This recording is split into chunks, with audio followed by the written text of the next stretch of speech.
अरिक्त समुच्चय हैं। अरिक्त समुच्चय का मतलब क्या हो गया कि उसमें कुछ न कुछ अवयव होना चाहिए। तो चलो हम ले लेते हैं भाई, लिखोगे ए क्या है, अरिक्त। अरिक्त मतलब उसमें कुछ न कुछ अवयव होना चाहिए। ले लो, अपने से ले लो, क्या मान लिए, ए कामा बी।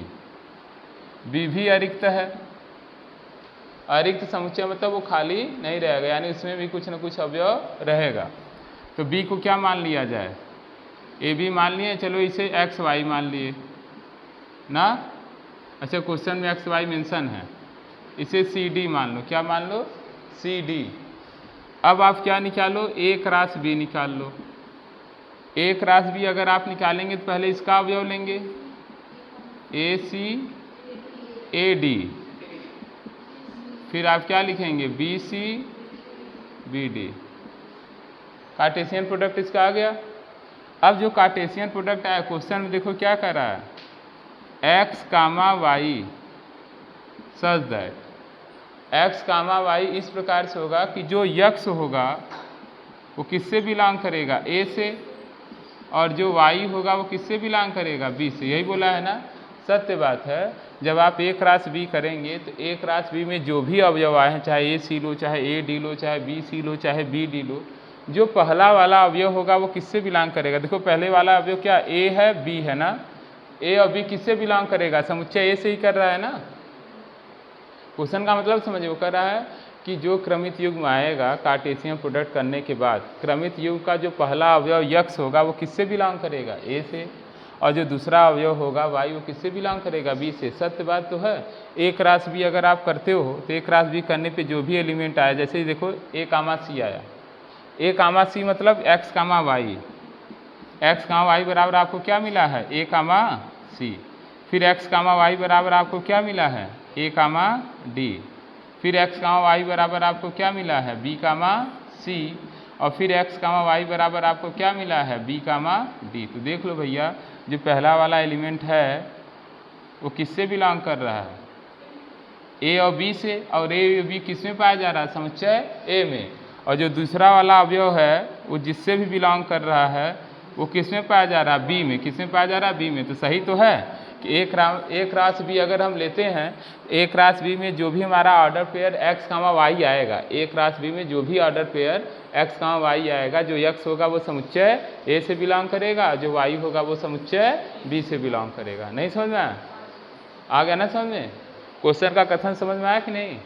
ए तथा बी दो समुच्चय अरिक्त हैं, तब ए क्रॉस बी का क्रमित युग्म एक्स कामा वाई अगर लेते हैं, ए क्रॉस बी का क्रमित युग्म कोई भी ले लोगे तो जो होगा पहला वाला अवयव वो ए से बिलोंग करेगा, जो दूसरा वाला अवयव होगा वो बी से बिलोंग करेगा। बात सत्य है, सत्य है कि नहीं। देख लो, समुच्चय में ए बी लिया, बी में सी डी लिया, क्रॉस प्रोडक्ट कर लिया। क्रॉस प्रोडक्ट में जो भी पहला अवयव आया है वो ए से बिलोंग कर रहा है, और दूसरा वाला अवयव जो भी है वो नहीं समझ में आया, आ गया ना। ऐसे बना करके आप लिख लेना, लिख देना, अतः कथन क्या है, सत्य है। ठीक है ना। चौथे का कौन सा है, दूसरा कर लीजिए।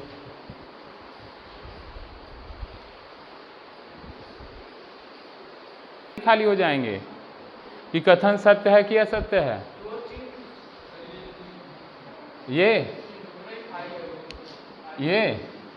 ये ना, अच्छा आप लोग सेट नहीं पढ़े हैं। देखिए ये जो सिंबल है, इस सिंबल को कहा जाता है इंटरसेक्शन। क्या कहा जाता है, इंटरसेक्शन। हिंदी में क्या कहते हैं जी, सर्वनिष्ठ। क्या कहते हैं, सर्वनिष्ठ। सर्वनिष्ठ मतलब जो समुच्चय बी दोनों में जो कॉमन हो जाए उसे क्या कहा जाता है, सर्वनिष्ठ। जैसे देखो इसका मतलब पहले समझिए, ए बराबर मैं ले लूँ क्या, 2 3 4, समझे, और बी बराबर ले लूँ 4 5 6। अब मैं बोलूँ कि इंटरसेक्शन बताओ, सर्वनिष्ठ बताओ, तो सर्वनिष्ठ मतलब क्या होता है, जो ए और बी दोनों में कॉमन हो। क्या कॉमन है दोनों में, 4। क्या कॉमन है, अब समझ में आया। ये समुच्चय में बताया गया है। हाँ रुक जाओ, पहले सर्वनिष्ठ समझ में आ गया कि नहीं। अब किसकी बारी है, फाई की। फाई का मतलब फाई का मतलब क्या होता है बताओ? फाई का मतलब होता है रिक्त समुच्चय, उसमें कोई अवयव न हो। फाई का मतलब होता है ऐसे समुच्चय तो हो परंतु उसके अंदर कोई अवयव न हो, उसे रिक्त समुच्चय कहा जाता है। क्या?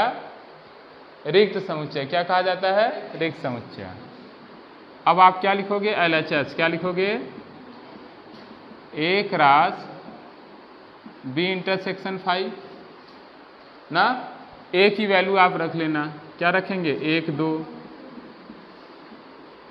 B की वैल्यू रख लीजिए 3 4। क्रॉस फाई की वैल्यू क्या रखोगे जी? खाली समुच्चय बोलो। अब खाली समुच्चय में किसके साथ पेयर बनाओगे? बनेगा क्या? 3 कामा 4 कामा कोई पेयर नहीं बनेगा, कुल मिलाकर के फाई आएगा। जब इधर कोई अवयव ही नहीं है तो कहाँ से कार्टेशियन प्रोडक्ट होगा? अच्छा एक जुगाड़ बताते हैं। इसमें कितने अवयव हैं? इसमें कितने अवयव हैं? एक भी नहीं, मतलब 0। तो बताओ बी देखो, बी में कितने अवयव हैं? नंबर ऑफ बी, दिमाग से समझो। Number of element in B 2 हैं। Number of element in phi कितने हैं? 0 हैं। तो number of B intersection phi या बी कार्टेशियन प्रोडक्ट फाई निकालना है ना, देखना। तो दोनों में कॉमन क्या होगा? कुछ नहीं। तो क्या आएगा? फाई। दोनों समुच्चय में कुछ कॉमन है क्या? इसमें और इसमें कुछ कॉमन है? नहीं है। यहाँ मैं गलत लिखा भी हूँ, यहाँ क्या होना चाहिए? कॉमन। क्या होना चाहिए? दोनों में कुछ नहीं कॉमन है, दोनों में कुछ नहीं कॉमन है। तो क्या लिखेंगे? 1 2 कार्टेशियन प्रोडक्ट, और यहाँ पे दोनों में कुछ कॉमन है तो क्या लिखेंगे? कुछ नहीं कॉमन है तो क्या आ गया? फाई। और जब फाई आ जाएगा तो मझला कोष्ठक नहीं लिखा जाएगा। बताया था मझले कोष्ठक लिख दोगे तो एकल समुच्चय हो जाएगा। क्या नहीं समझ में? अभी रुक जाओ, पहुंचने दो। ये आ गया, यानी इन दोनों में कुछ कॉमन नहीं है। तो क्या लिख लिए भाई? कुछ नहीं कॉमन है, फाई, यानी खाली आ गया। अब देखो इसमें कितने अवयव हैं? इसमें कोई अवयव है? तो भैया ये बताओ क्रॉस प्रोडक्ट में कुल कितने अवयव हो जाते हैं? अगर यहाँ मैं अवयव न लिखूँ, इसे अभी ए ही चलने दूँ। क्या चलने दूँ? ए। क्या चलने दूँ? ऐसे ए। समझना बात को, मैं मान न लिखूँ ए का, ऐसे ही चलने दूँ। तो ए क्रॉस फाई में कितने अवयव हो जाएंगे? तो ए में कितने अवयव हैं? 2 हैं। ठीक है। Number of A cartesian product phi बराबर क्या होगा? Number of A number in phi. A में कितने अवयव हैं देख लो। इसमें कोई अवयव है? 0। मल्टीप्लाई करोगे 0, अर्थात जो कार्टेशियन प्रोडक्ट आएगा उसमें कोई अवयव नहीं रहेगा। तो सही तो कह रहा है कि कार्टेशियन प्रोडक्ट बराबर फाई, मतलब कोई अवयव नहीं रहेगा। अतः कथन क्या है? सत्य है। नहीं समझ में आया? आ गया कुछ? समझ में आया? नहीं आया? क्या नाम है पीछे? सत्यप्रकाश। नहीं समझ में आया? आया ना? देखो फिर से समझ लो। बी इंटरसेक्शन क्या है? फाई है। बी इंटरसेक्शन फाई का मतलब कि बी और फाई में कॉमन हो। भैया बी में तो चलो अवयव क्या है? 3 4 है, मगर फाई में तो कोई अवयव ही नहीं होता है।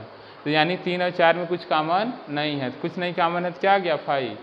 अब ए क्रॉस फाई बचा। अब जानते हैं कि ए क्रॉस बी के अवयवों की संख्या अगर हम निकालें तो ए में जितने अवयव हैं और बी में जितने अवयव हैं गुणा कर लेते हैं। ए में 2 अवयव है, फाई में कोई अवयव ही नहीं, यानी 0। मल्टीप्लाई करेंगे 0, अर्थात उधर कुछ मिलने वाला नहीं है। और ये वही तो कर रहा है, कितना बराबर फाई, अर्थात कोई एलिमेंट नहीं रहेगा, रिक्त समुच्चय मिलेगा। अतः कथन क्या है? सत्य है। हो गया? कर लीजिए जल्दी से।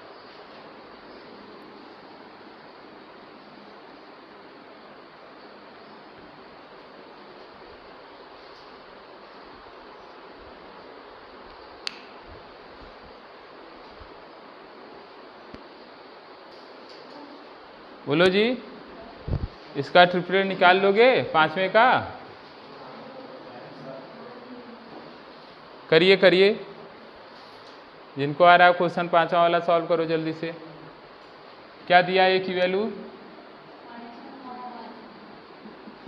-1, -1। आपसे क्या पूछ रहा है? इसका ट्रिपलेट। तो आप क्या करेंगे? पहले इसका डबलेट निकालो, मतलब A क्रॉस, तो क्या लिखेंगे? -1, -1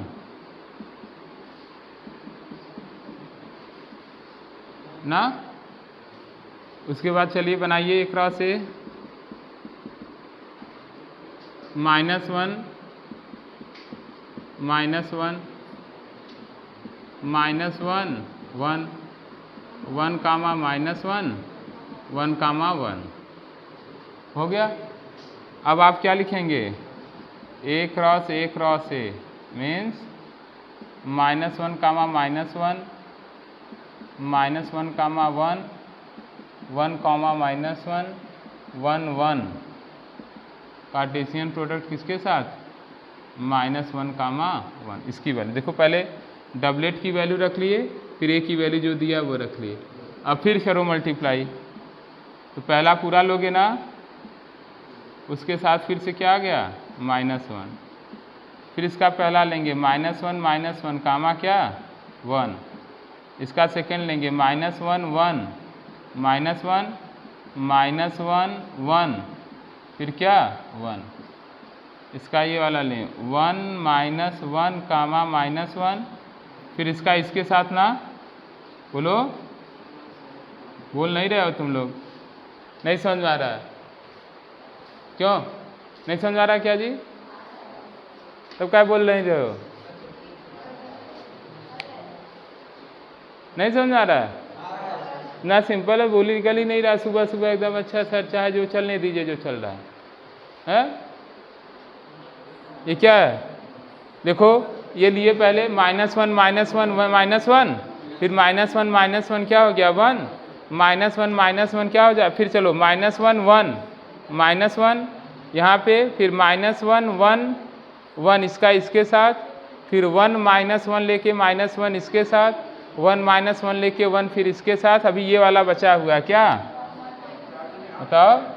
1, 1, -1, 1, 1, 1 हो गया ये ट्रिपलेट इसका। नहीं समझना है? चलो ठीक है, लगाओ।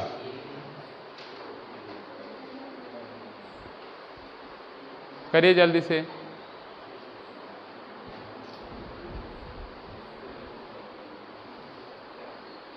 करोगे क्वेश्चन नंबर 6 में आपको लिखने भी आना चाहिए ना, ये थोड़ी ना डायरेक्ट आंसर बता दिए।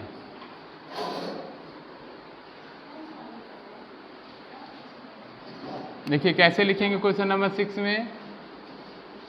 A क्रॉस B क्या दिया है? AX, AY, BX, BY। तो क्या लिखोगे? माना X, Y belongs to A cross B। ऐसे होता है ना, कोई भी अगर ऑर्डर पेयर किसी कार्टेशियन प्रोडक्ट से बिलोंग करता है तो क्या होता है? जो X होता है पहला वाला वो पहले सेट से बिलोंग करता है, और जो Y होता है वो दूसरा वाला B से बिलोंग करता है ना। अब देखो कैसे लिखोगे। अब AX किससे बिलोंग कर रहा है? A क्रॉस कर रहा है कि नहीं? बोलो। AX A क्रॉस B में पाया जा रहा है कि नहीं? इसलिए A बिलोंग्स A और X बिलोंग्स B।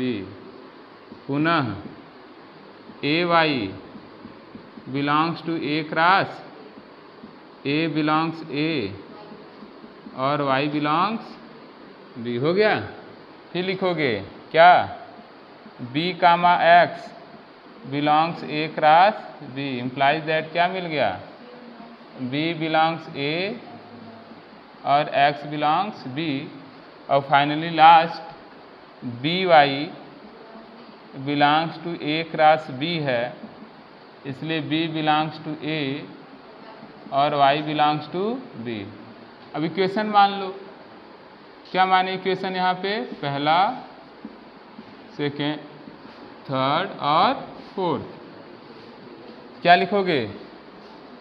समीकरण 1, 2, 3 और 4 से ए बराबर हम लोग को पता चल गया। क्या है देखो, ए में ए पाया जा रहा है ना, और क्या पाया जा रहा है? बी। ए में क्या पाया जा रहा है? ए और बी। अब समझ में आया? और बी में क्या पाया जा रहा है? यहाँ देखो एक्स पाया जा रहा है और वाई, कहीं भी आप देख लेना। बी में क्या पाया जा रहा है? एक्स और वाई पाया जा रहा है कि नहीं? ये क्या हो गया? एक्स कामा ऐसे, ये नहीं इस पहुँचे धड़ाम से। अब बता दिए ए बराबर ए बी और एक्स वाई, तो लगेगा नकल मारा है। ऐसा बताया तुम धड़ाम से वैल्यू, मगर ये आपको ऐसे स्टेटमेंट के साथ लिख करके करने आना चाहिए। लिखो, अभी ऐसे लिखने में आप लोगों को दिक्कत होगा, समझ नहीं आया क्या लिखे, मगर प्रैक्टिस करिए इस चीज़ को। आंसर तो आप बता दे रहे हैं।